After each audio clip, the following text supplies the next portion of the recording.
Yeah, good eftermiddag, good afternoon, everybody. I was almost going to start speaking Swedish, which I should not. Welcome to Nordic House and the 5th day of the Nordic Climate Action Weeks. We're really happy that you are here, and we are really happy that you are now in front of me, I think, Stian. You over there in Madrid are with us, and also all of you that follow this on the internet.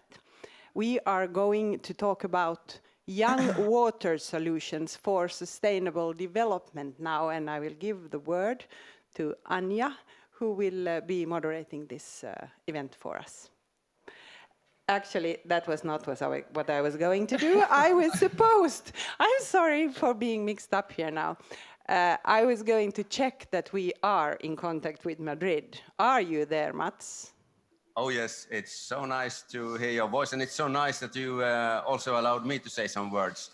And that's about all I say, and I give back to Stockholm because everything is okay. Everything is okay, and now it's all yours, the floor here, Anja. Thank you so much, and welcome to this seminar on young water solutions for sustainable development. I would like to just quickly introduce our panel that consists of young innovators and researchers. And with us in Madrid, we have Miguel Siqueiros and Ariadna González Navarro. And here in Stockholm, we have Jonathan Persson and Michael Nirenda. Before we turn to them to hear about their work, I would like to give you some brief history of what the Stockholm Junior Water Prize is all about, because you might not actually be familiar with it. And so, going back 100 years, the waters of Stockholm were extremely polluted. It was actually one of the dirtiest waters in Europe. And the city decided that something needed to be done. And after decades of work and dedication, the waters became one of the cleanest city waters in the world. So this calls for a celebration, and in '91, a festival was created in Stockholm and an award to award amazing, excellent water achievements and ongoing clean water initiatives. And that is the Stockholm Water Prize. That then grew into SIVI, Stockholm International Water Institute, where I work, and that also became the World Water Week in Stockholm, which is the most recognized water conference in the world, which today attracts 4,000 people coming to Stockholm each year. In '95, the city also decided to promote young water talent, and Stockholm Junior Water Prize was awarded for the first time as a national award in '95, and then as the international award that we have today. Crown Princess Victoria is our patron, and today, or this year, we were happy to greet 56 young students coming from 35 countries. And 4 of them we see here today. So we're very happy to have you here. They have all created innovations and done research to get us closer to a water-wise world. Today, as we face the challenges of climate change, this work is more important than ever. The climate issue is a water issue. And it really requires us to think about how to manage our waters. We're facing problems of too much water, extreme weather conditions and flooding, and too little water with desertification or droughts, or simply too dirty water, which is unfit for human beings, societies, and ecosystems. We need to adapt to this reality and find better ways to manage our water for sustainable development. And the 4 Stockholm Junior Water Prize finalists here today have done remarkable work in helping us start off in the right direction. So let's start, or move over to the stars of this show. And I would like to start in Madrid, where we have Miguel Siqueiros, who was with us in 2018 as the Spanish winner. And Miguel, so please tell us, what brought you to Stockholm? Hello. Well, for me, the experience was really amazing. and we had a really great time, and I have an amazing experience there. And I was speaking after with Ariadna that we have the same impression. Wonderful. So tell us about your work that brought you to Stockholm. Well, first of all, hello there in Stockholm. Hello here in Madrid. Um, I'm going to speak about my project that is called Galeria Meronella, an ecological solution to the problem in treatment plants. And I want to say that this project was made by Miguel Aragon Fernandez, Lidia Castro Núñez, and me, Miguel Siqueiros. So it is commonly known that human plastic waste is a worldwide problem, and the dramatic increase in rivers and ocean pollution due to these materials have resulted in the accumulation of plastics and microplastics in the aquatic environment and affecting the ocean's plankton and the entire food chain. So cleansing wipes used for personal hygiene and baby care are one point of this problem. And we wanted to address if this worm that we knew that is able to degrade polyethylene, we want to address if it is possible to degrade and to break down polyethylene derivatives present in the wet wipes. So before explaining our project, I want to speak a little bit about us. We started our adventure in a small city in our high school, Maristas Ourense. From Ourense, a small city in the northwest of Spain. And in this moment, I want to thank you, Stockholm Junior Water Prize, for giving us the opportunity of making real our dream, and also Viacqua and Maristas Ourense for sponsor us. As we said before, we want to know if Galeria Meronella, that is the honey worm, was able to degrade the polyethylene derivatives. For this, we placed these worms in a laboratory container, completely covered by a plastic film wrap during 48 hours, and as a wet wipe as its only source of food. And the cleansing wipe degradation rate by Galeria Meronella was estimated at 0.083 milligrams per worm per hour. And here, if you see the presentation, we can see the first wet wipe before the 48 hours, and the second one, the wet wipe after these 48 hours, where we can see the homes performed by the worm at first sight.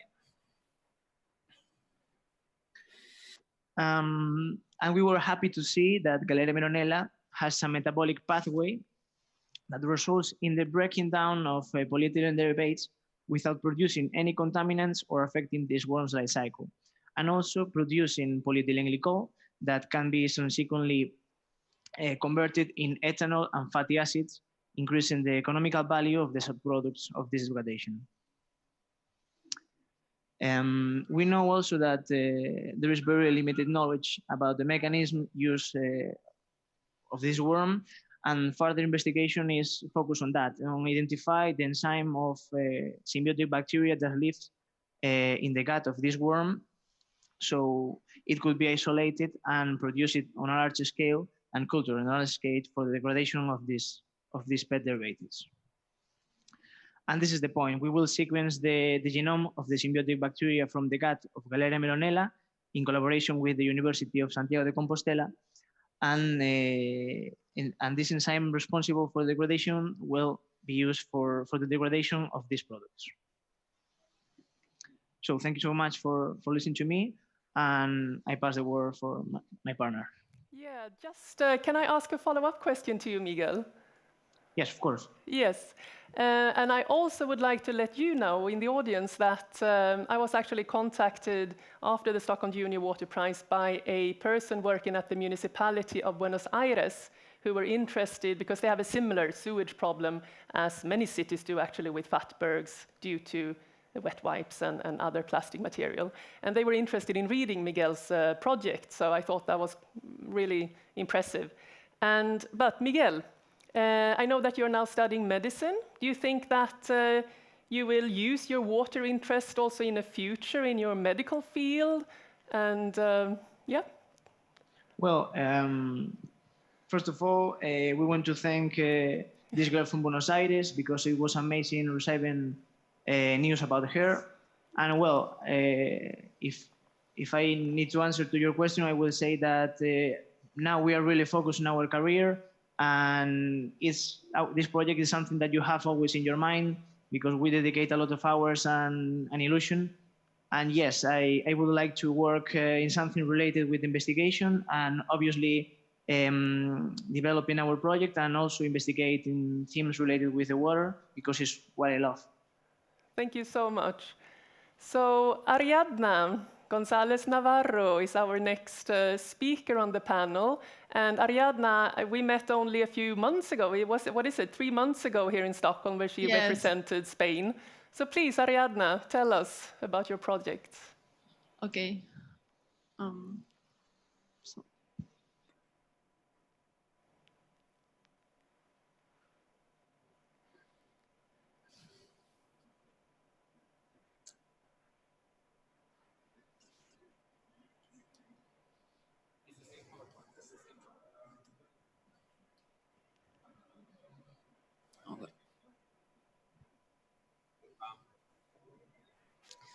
So, hello, good afternoon.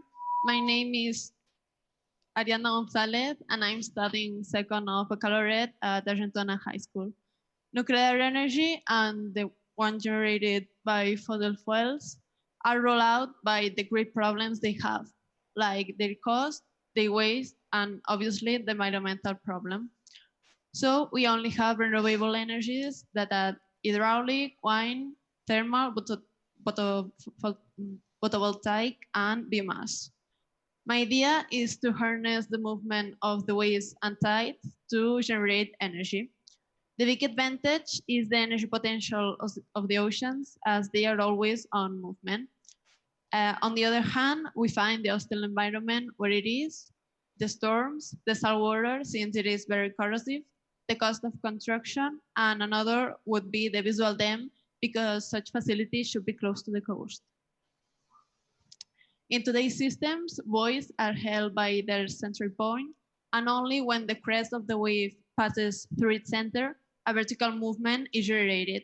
That is the one that activates the power generation mechanism.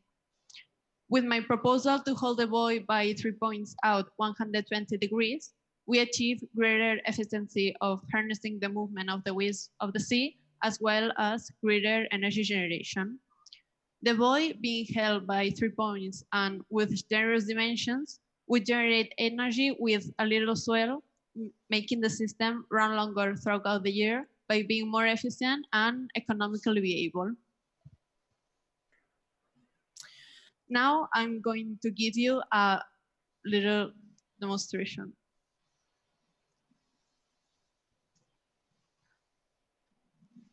In a video of Fortaleza installation, you can see how the buoy is oscillating over its anchor point the 80% of the time, but this only moves when the crest of the wave passes through the center, squandering of all the rest. From here comes the idea of my proposal to hold the buoy by 3 points and thus take better advantage of the oscillating movement of the waves.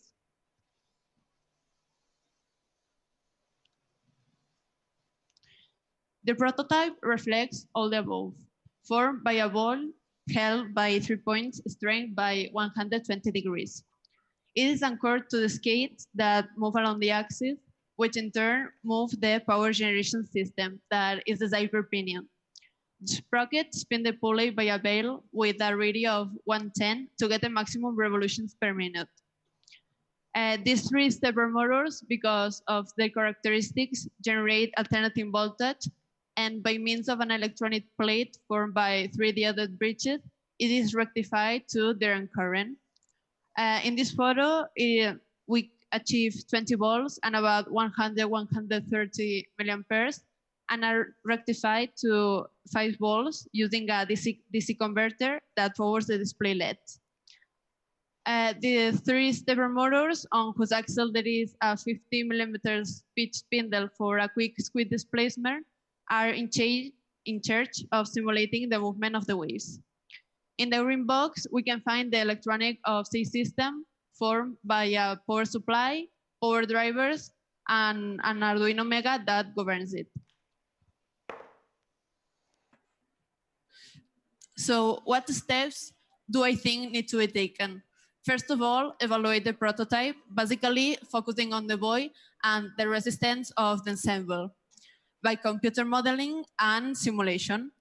Then do a prototype scale and test it in our simulator to perform an analysis of its movement. If this is favorable, it will look for the most efficient energy converter to get maximum energy. In short, the idea is to create a system that presents greater efficiency throughout the year, as much in energy generation and in the number of months where that is active. In fact, it's about adapting to the sea, not that the sea adapts to us. Thank you so much for your attention. Thank you, Ariadna. I'm thinking that it's only 3 months, we said, since you were actually in Stockholm with us at Stockholm Junior Water Prize. And how are things going? I know that some organizations are already getting in touch with you, interested in your innovation. So tell us, yes, how's it going? Things are going great. And thanks to the publicity of having participated in Stockholm Junior Water Prize, and a company called Wedge Glover is in contact with me, and they have a headquarters in Madrid, and they has taken an interest in my project. So they initially see it viable and are waiting for a $20,000 grant for the first phase. That would be the modeling and simulation by computer. And I will hear from them at the end of the month. Excellent. I'm sure we will hear more about that. Thank you, Ariadna. Thank you so much. So let's move to Stockholm. And our next innovator, Jonathan Persson, the floor is yours. Yeah, awesome. Well, no signal. One of mankind's biggest threats is the more and more urgent water scarcity. And one of the reasons for this water scarcity is the huge water consumption made by industries. In Europe, more than 50% of all the fresh water goes to industries. And globally, the number is around 20%, but is estimated to increase to 40% by 2040. So if these factories had become more self-sustaining in water, there would be enough water left for us humans. And these industries also have huge amount of waste heat that is usually flushed down in the ocean. It's calculated that around 50% of all the energy in the world is lost due to waste heat. I believe that one way to solve the water scarcity is to clean salt water, so-called desalination. But conventional desalination is both expensive and very energy demanding, so there's no way for poorer regions or large consumers such as industries to use it. Conventional desalination also has a huge environmental problem with a highly concentrated brine that they release back to the ocean, and it sinks and suffocates the ocean floor. But what if there were a new desalination method that were both cheap, energy efficient, and eco-friendly? My name is Jonathan Persson, and this is exactly what I have done. When I was 16 years old, I developed a new desalination method that uses industrial waste heat to clean salt water. And the method uses water evaporative properties, meaning that in contact with air, water can boil below 100 degrees. So, can you hold this? You heat up salt water to 95 degrees and you pour it over this folded cellulose block called cell deck. In this block, huge amount of water surface is exposed. Behind the block, you have a huge fan that blows air through it. And when air gets in contact with this hot water surface, around 5 to 10% instantly evaporates and comes out as a steam. This steam is then cooled down on cold seawater pipe, where you can obtain a distilled water that factories can use instead of buying tap water. I build my machine as circular wind tunnel, where you have a fan, an evaporator, and a condenser. You let the air circulate around and around to preserve the air momentum and reduce heat loss. I'm now building a full-scale pilot facility together with the industry giant Höganäs and in my home city of Halmstad. This pilot will be able to produce 40,000 liters of fresh water every day and is estimated to be finished next spring. Our common goal is to create the world's first water-positive factories, meaning that we will clean more water than the factory uses. And the advantages of my method are many, and I will present some of the strongest ones. As we use this industrial waste heat, the electricity consumption is extremely low. We require around 2 kilowatt-hour per cleaned cubic meter, which basically means that I can clean 1,000 liters for 10 US cents. That's way cheaper than tap water. And we also deal with the environmental problem with the brine. We only clean around 5 to 10%, so the concentration that is released back to the ocean is much lower, and it's also slightly warmer, meaning that our brine will rise to the surface instead of suffocating the ocean floor. And we are building quite small and modular units, which enabling factories to easily customize for their uses. A small paper mill might buy 3, a large smelter might buy a few dozen. And these factories also have this huge amount of waste heat that needs to be cooled down. And this cooling capacity costs money. And my desalination units are also cooling units, saving both energy and money for the factory. And compared to conventional desalination that often has to be clean or so-called backflushed several times per day, my machine only needs maintenance once every 6 months. And the last but the strongest point is that as I only use 3 simple components, a fan, an evaporator, and a cooler, I can severely reduce the production price. Compared to a Swedish desalination plant built in 2016, I can reduce the production price by 90%. My dream is that Helios Innovation, that my startup is called, will be the driving force in climate security. We hope to fastly expand in the industry sector and make them more self-sustaining, and then take out a royalty on all the water they produce. This royalty will then finance a more solar-based desalination unit that will enable me to clean water for millions of people in coastal areas. And that, my friends, is my dream. Thank you. Thank you so much, Jonathan. Yeah, so you graduated high school this year. Yes. And since then, you're dedicated full-time to this project or your innovation. Exactly. And how are things going? I mean, now further on, how do you get businesses to listen to you? Well, most factories don't care about water because it's so cheap. But all over the world, we are seeing increased water tariffs. So now factories are looking long-term and see that if they don't do anything, they will lose enormous amounts. So therefore, they are willing to invest in my machine. And I actually has the good news that Lund University, one of the biggest ones in Sweden, actually granted me $20,000 this Tuesday, so I can finish my pilot facility. Very good, congratulations. Thank you. Excellent news. Okay, so Michael Nirenda, you participated in Stockholm Junior Water Prize in 2015. Yeah, exactly. Yeah, as a country winner of Sweden. Yeah. So please tell us, what was your research? Yeah, so my research, I was looking at glaciers actually. So the thing about glaciers is that, just to define a glacier to begin with, they are a large mass of frozen water. It could be in snow or in ice. Usually there is like a layer of permafrost beneath the actual snow. And the thing with glaciers is that they are big enough to actually move on their own. What's interesting about them is that they react really slowly to climate change. So if it actually gets warm, if the Earth gets warmer, then we're going to see this in glaciers. It's a bit more difficult to actually see this trend in other ways. You can you can feel that this summer was really warm, but this winter was also really cold. So what's going on actually? Is there any difference? So if you study glaciers, you can actually see this, because if they melt more than they grow in size during the winter, then we're seeing change. The only difficulty is how do you actually measure this change on a glacier? So I went up to Storglaciären. It's one of our It's actually the most documented glacier we have, and that's because you can actually climb onto it by just walking. I mean, technically, you can also walk up the Himalayas, but that's quite difficult. And if you also want to like measure a whole glacier, then yeah, you get problems really quickly.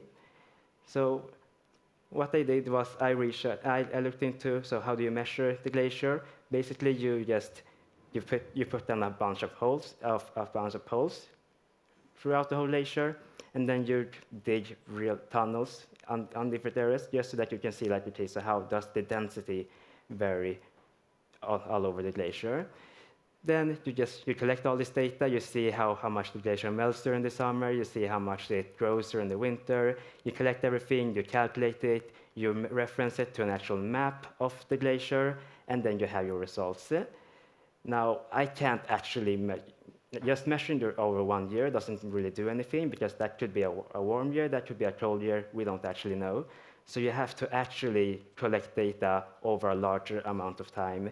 And why Stora Slättberget is so important and why it's so interesting is because we have been collecting data from the 1920s, I believe, and there you can see that it's actually melting.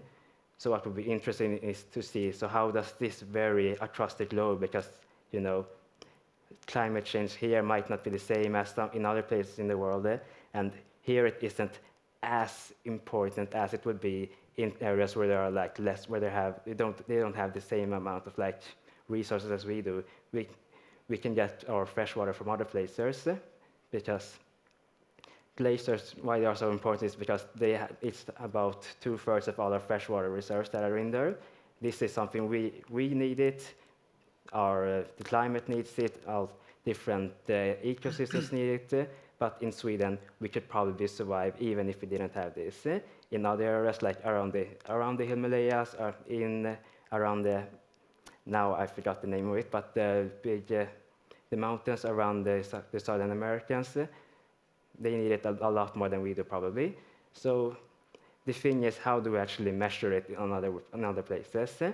Now, I'm not actually sure how we measure it, but I just know that we can, if we look at Stora Slättberget, we can probably come up with a way to measure it in an easier way on Stora Slättberget, and then we can move that solution onto another country or into another region in the world. Unfortunately, I wasn't able to solve this issue because it proved to be quite difficult. But I'm hoping. I have seen some studies, and there are some ways we can measure it. It's just not as accurate as actually climbing onto the glacier and measuring it yourself. So yeah, that's what I did. Thank you so much, Michael.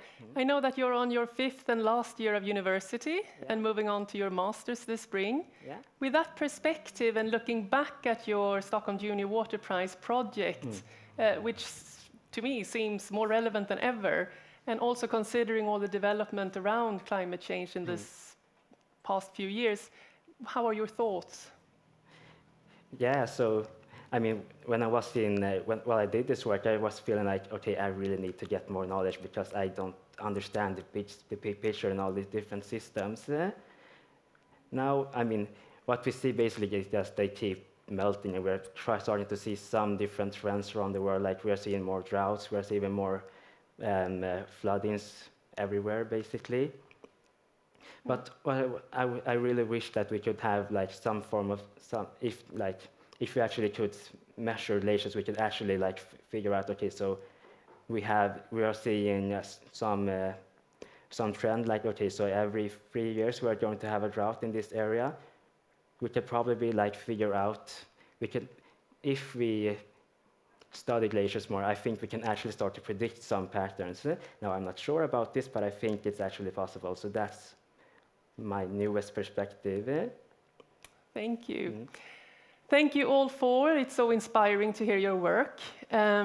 It's quite extraordinary, the amount of awareness created and the amount of engagement from youth this past year, where you have actually really gone out there and demanded your right to a sustainable future. You're all young innovators, researchers. How have you, I'm curious to hear if you have encountered any challenges or even prejudice due to your youth. So anyone in Madrid or Stockholm? I would say quite Yes, Jonathan? Oh, No, go ahead. Sorry. I would say actually the quite opposite. Because we are young and we have such an engagement, people listen to us. They listen because, oh, they are young, we try to help them. But when they sit down and really listen to us, they understand that what we are proposing has a value, that we aren't just kids who don't know anything. We actually are scientists who have real data and can make a difference. And when the person on the other side of the table understands that, it's such a strength to be a young and passionate innovator, because I have 6 years until I'm 25, and in 6 years I can achieve quite much. So I would see it as a strength instead of a weakness. Very good. So 25 is your then deadline? You're old. Okay, good to know. Anyone else? Miguel, Yeah, well, Ariadna, any challenges due to your... I really agree with him, but also maybe it's just here in Spain, but I hope no. But when you are young and when you in our age, maybe it's difficult at first sight to get sponsors, because they think that if you are really young, you don't have the acknowledgement, because you don't know many things that they can give you money. So for me, and well, we were speaking after of that, for me the most challenge was to get sponsors because of that. I mean, when they read the project, obviously they realize that it's a great idea, mine and the other ones, but also at first sight it's difficult to get sponsors, I think. I see. Do you have any reflections, Ariadna? Yes, I totally agree with both of them, because we know that our projects are ambitious projects, so we need an economic investment.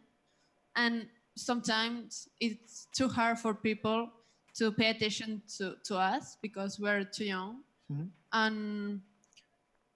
And that's why contests like Stockholm Junior Water Prize are important, because they help you to open new doors, and you show your projects and people can see, and we know that we can change the world. So yes, totally. Very good. Michael, did you want to?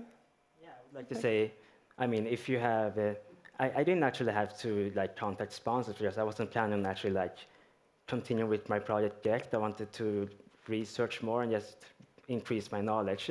But what I noticed was that it's actually most researchers that I have met in my school they are really nice, they're really open, and through them, if you're passionate about something, then they are really they want to help you, they want you to improve, and they want to see what you can do. So if you can't get a sponsorship, then start through your professor and see if they can help you. Just get into contact with them, and then expand your network, and then have an impact that way instead.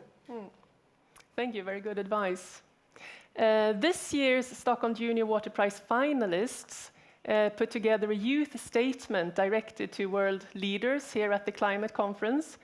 And they had some strong messages, because of course we're hoping for them to get into action mode. But I would like to start by asking the panel, before we have a film with their messages that we're gonna watch soon.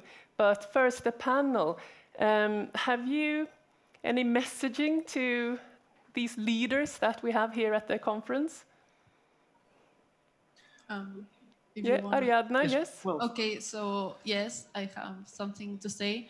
So I think that the time of doing nothing, it's over, because pollution, it's a complex problem that which will need the generosity and courage of all the countries of the world, not just governments, but of all the people who live on this planet.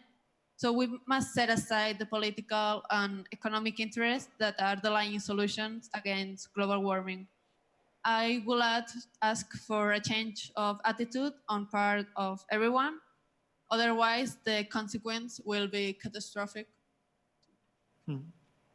Thank you. So, and for me, the message is really short and very clear, is that please do not go down in history as the leaders who could save the planet, but as ones who did it.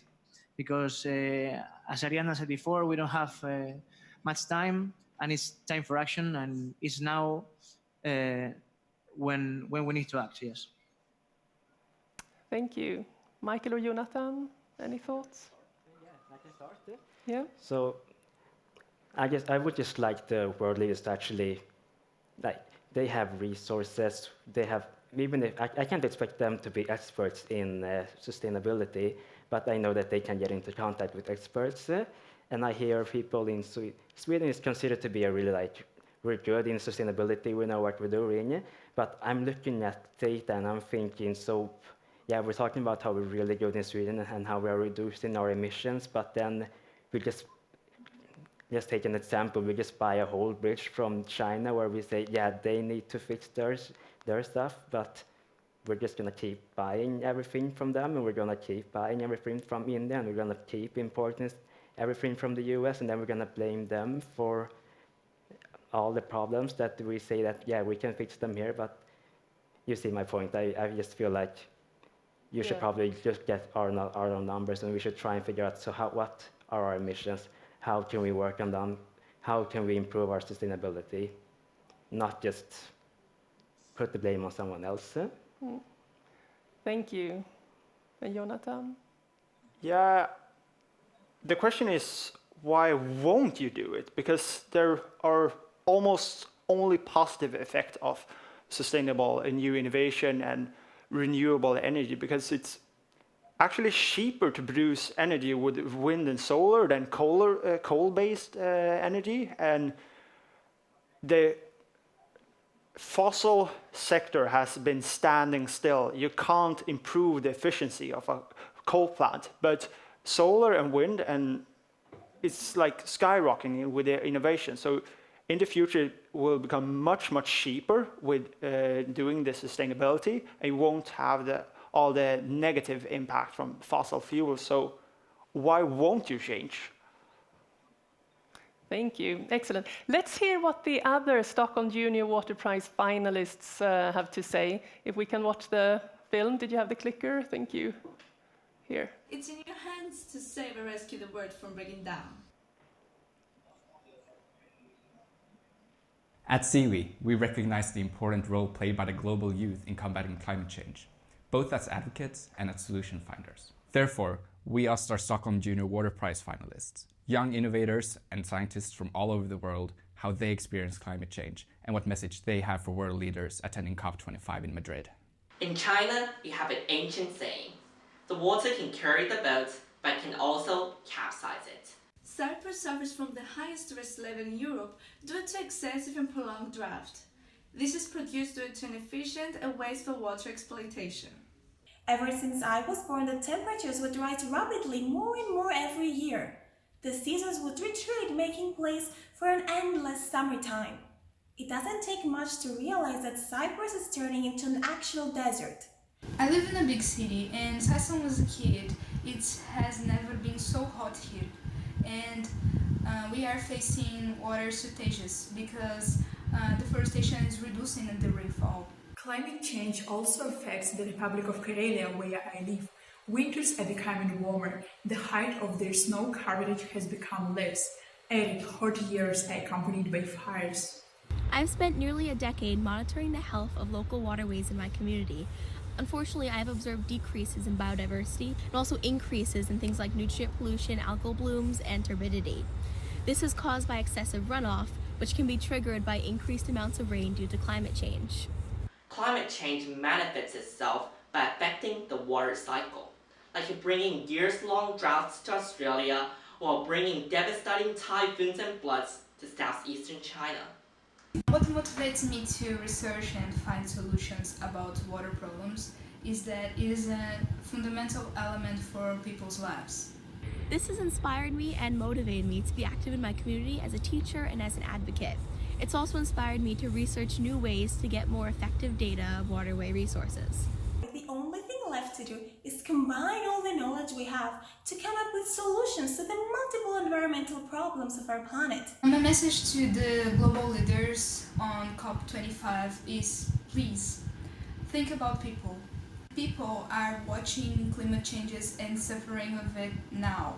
Like they are facing floods, desertifications, water shortages, and even lack of food. We cannot let the economic and political interests of the moment outweigh the needs of the future. Climate change would affect us all, and the advancement of low-carbon technology requires the cooperation of all nations. They are our future. The next generation can continue where we left off.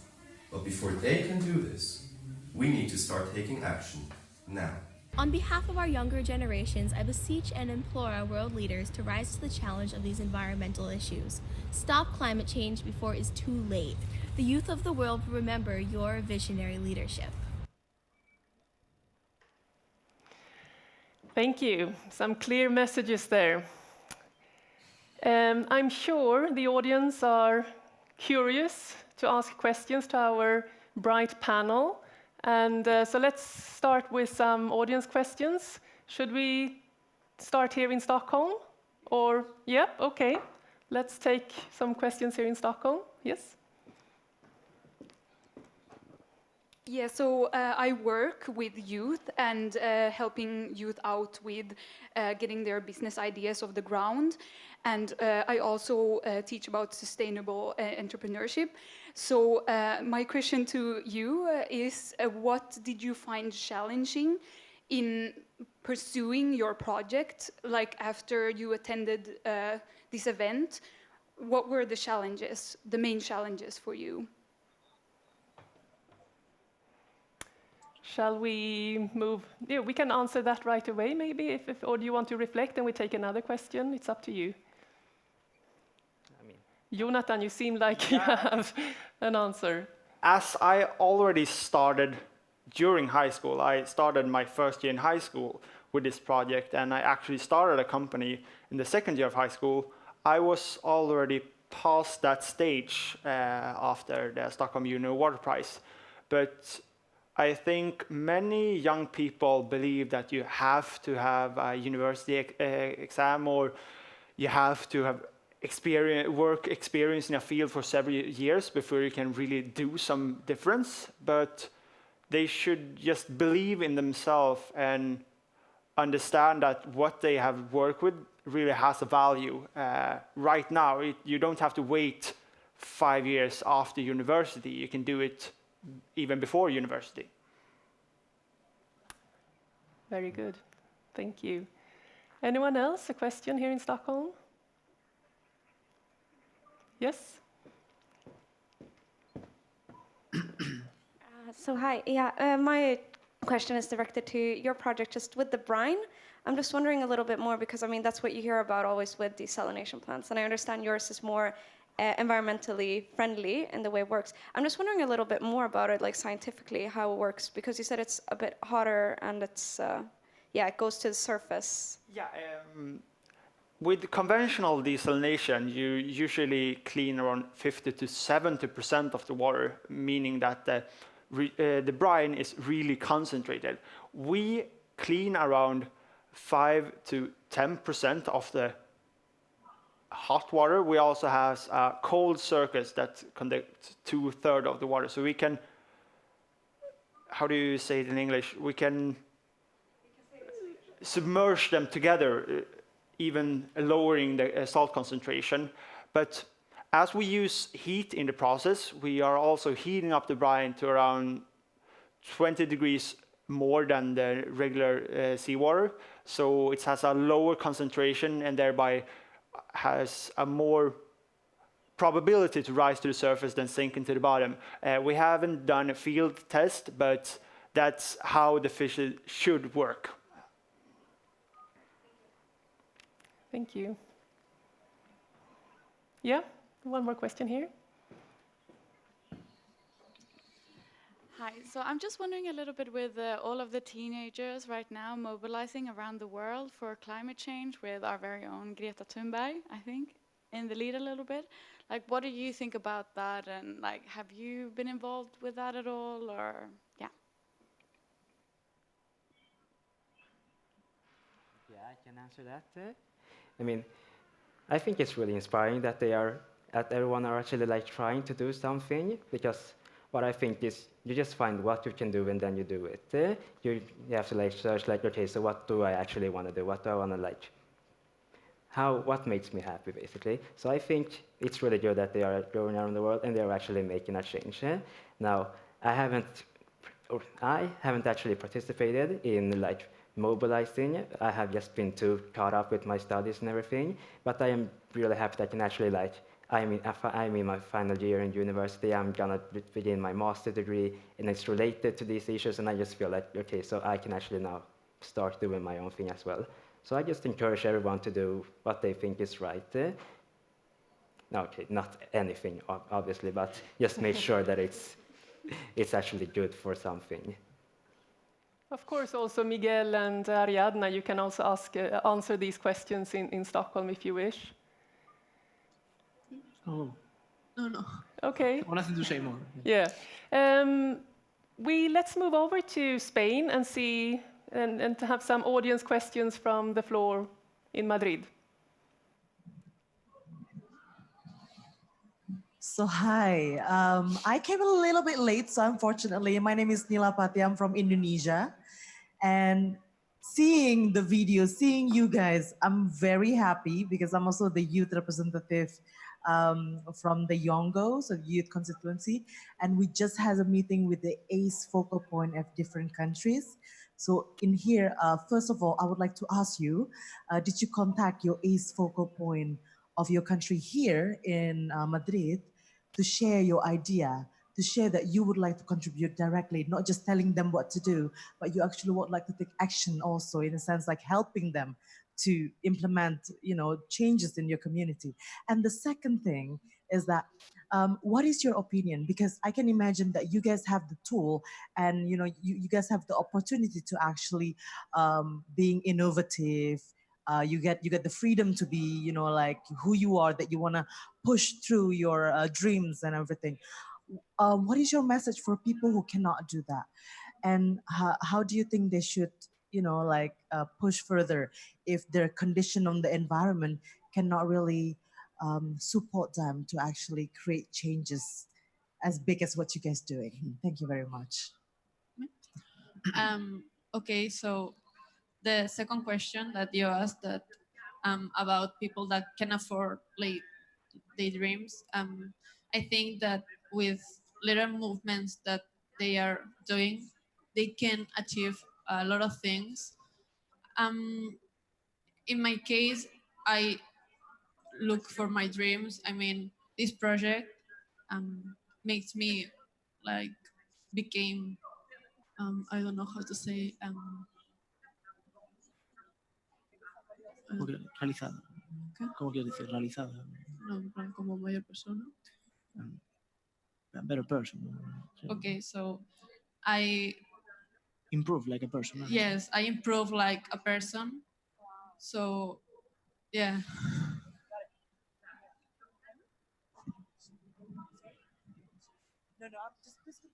Yeah. No. Continue with continue speaking. Yes. No.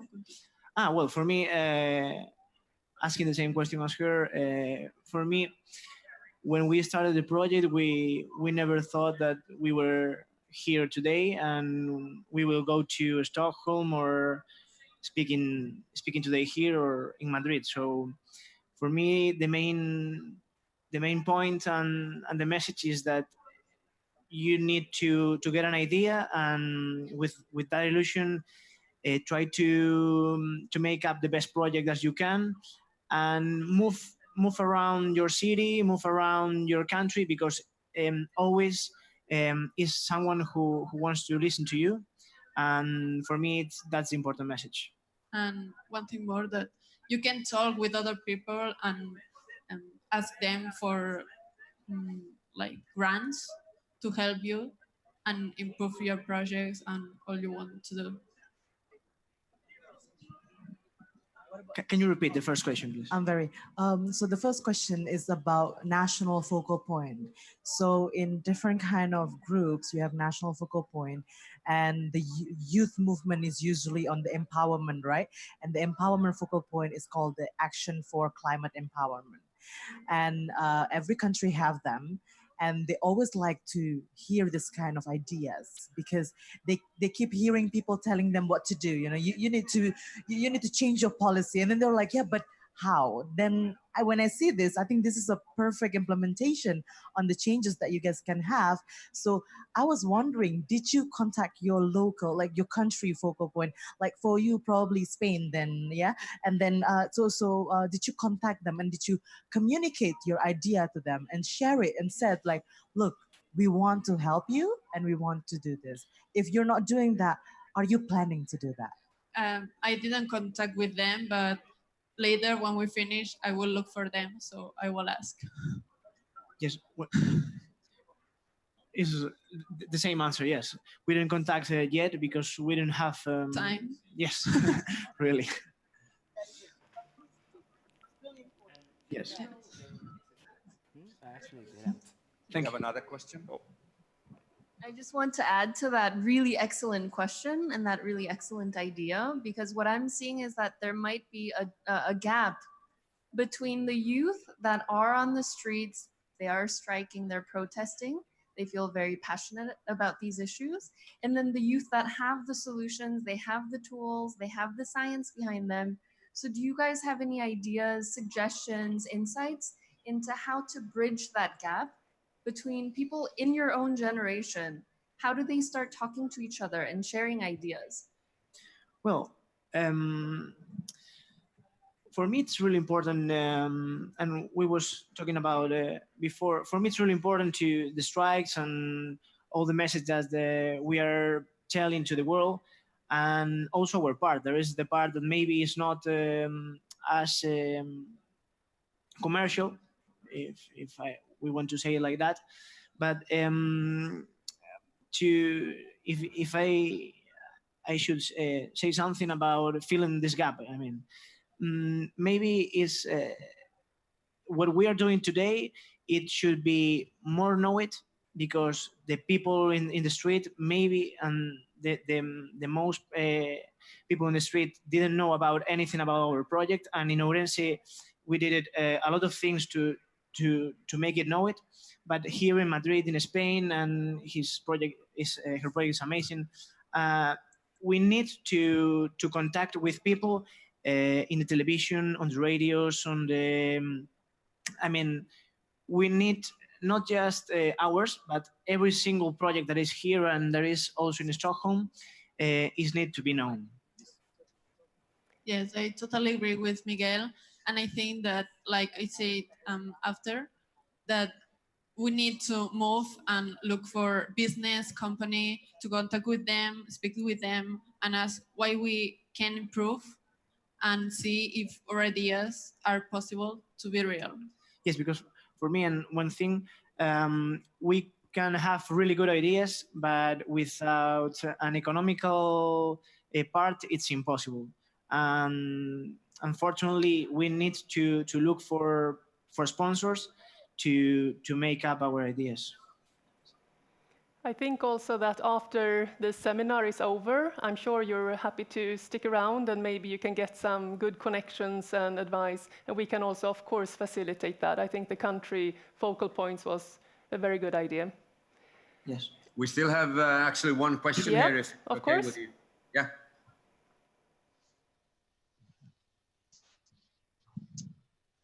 Thank you. My name is Per Larsson. I'm also a member of the board of CV. And I must say, I really like your presentation and what you said. And I raised the hand before, but you almost answered the question. Our interest, of course, to make sure that we spread the knowledge about what you're doing and the ambition of creating a more water world, making sure that we can secure water for everybody around the world. So anything that you can help and give us recommendations how we can spread the knowledge about the price, the process, and yourself please come back to that to us. Okay, thank you. Yeah, we have a question here in Stockholm again. Thank you. My name is Frederick from Norway, and this question goes to Jonathan. Yeah. So, how would a great framework of mentorship benefit your hairless innovation? Thinking of serial entrepreneurs, combined with the full-scale pilot developments. Can you repeat the question? Yeah. So how would a sustainable and strong network of mentorship help your develop your idea and innovation further on? Yeah, in Sweden we have a really fantastic innovation networking system with how do you say offentlig verksamhet? There are state-funded organizations such as Almi, Vinnova, Energimyndigheten who are really helpful, and you can, even if you don't have a fully developed idea, you can go to them, have them as mentors, advisors, and just spin off on with a small seed to a big innovation. I was quite early when I got into the innovation system in Sweden.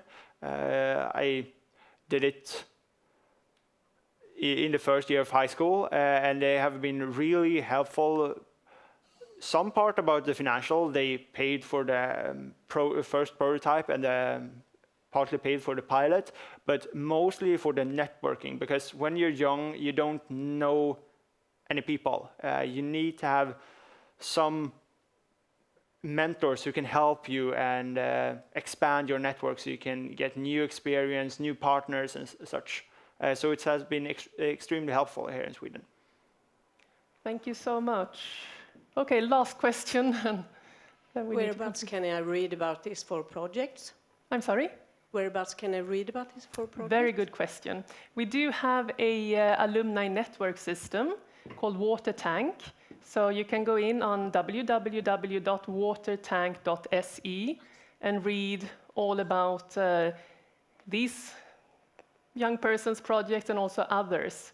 So, and just contact me if you are more curious about any specific ones of them.